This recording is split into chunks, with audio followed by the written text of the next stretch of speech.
یہ کافر نے حضور علیہ السلام سے سوال کیا کہ آپ قیامت قیامت قیامت کی بات کرتے ہیں، کب آئے گی؟ ہمیں ڈیٹ بتاؤ، وقت بتاؤ۔ بلکہ اس نے کہا کہ اگر میں قیامت کو اپنی آنکھوں کے سامنے قائم ہوتے بھی دیکھ لوں تو پھر بھی نہیں مانوں گا۔ ایسی ڈٹائی کے ساتھ اس نے کہا، سوال کرتا ہے، پوچھتا ہے کہ قیامت کب آئے گی، ہمیں ڈیٹ بتائیے۔ اب اس کا جواب سنیے اور قرآن کی بلاغت دیکھیے اور جواب کا زور دیکھیے۔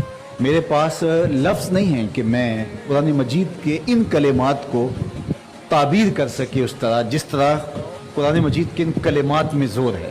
جب سوال کرتا ہے قیامت کا دن کب آئے گا، اب جواب سنیں، جب آنکھیں چندھیا جائیں، تمہاری آنکھوں میں طاقت نہیں ہوگی اس منظر کو دیکھنے کی۔ کب آئے گی میں بتاؤں، نشانیاں کیا ہے؟ جب نظر چندھیا جائے گی، چاند بجھ جائے گا، اس کو گرہن لگ جائے گی، سورج اور چاند برابر ہو جائیں گے۔ اس دن انسان پوچھتا پھرے گا کہ کوئی پناہ گاہ ہو، کوئی ٹھکانہ بتاؤ جہاں میں اپنے آپ کو لے جاؤں۔ ایسا قہر، ایسا غضبناک دن ہوگا کہ وہ ڈھونڈتا پھرے گا کوئی پناہ گاہ۔ کہا جائے گا کہ اب کوئی جائے پناہ نہیں ہے۔ اس دن ٹھہرنے کی جگہ صرف رب کی طرف ہی ہوگی اور کوئی ٹھکانہ نہیں ہوگا۔ وہ تمہیں بتا دیتے ہیں کب آئے گی، یہ ہے منظر قیامت کا۔ اور اس دن بتا دیا جائے انسان کو جو کچھ اس نے آگے بھیجا اور جو کچھ پیچھے چھوڑا، ساری چیزیں تشت ازبام ہو جائے گی۔ جو آگے لے کے گیا وہ بھی اس کے سامنے ہو جائے گا اور جو اس نے پیچھے چھوڑا وہ بھی اس کے سامنے ہوگا۔ تو جو پیچھے چھوڑا اور جو آگے بھیجا، اس طرح برے اعمال، جس طرح نیکی جاری ہوتی ہے اس طرح بدی بھی جاری ہوتی ہے۔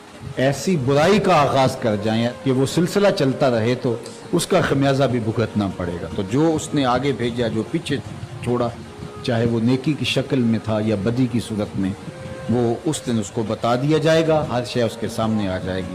یہ تو اس کو اس دن بتایا جائے گا، بلکہ فرمایا کہ اگر انسان تھوڑا غور کرے، اپنے اندر اتر کر کے دیکھے، وہ اپنے اعمال کا خود ہی گواہ ہے، خود ہی اسے پتہ ہے کہ میں کھڑا کہاں۔ ایک تو حساب ہوگا نا، اس کو بتایا جائے گا کہ تیرے یہ اعمال ہیں، یہ بدیاں ہیں، یہ نیکیاں ہیں۔ ایک تو حساب ہوگا اور بعد میں رزلٹ آئے گا، لیکن اللہ نے فرمایا اس کو پہلے ہی پتہ ہے کہ میرے کرتوت کیا ہے، میں کھڑا کہاں ہوں۔ تو کہا کہ ایک تو حساب ہوگا، وہ تو ہوگا ہی ہوگا، ایک ایک چیز سامنے آ جائے گی، لیکن انسان کو پتہ ہے کہ میں کھڑا کہاں ہوں۔ اسے اپنے کیے دھرے کا سارا علم ہے۔ حضرت عمر رضی اللہ تعالیٰ عنہ کہا کرتے تھے، قبل اس سے کہ تمہارا حساب کیا جائے تم اپنا حساب پہلے ہی کر لو، تم اندازہ کر لو تم کہاں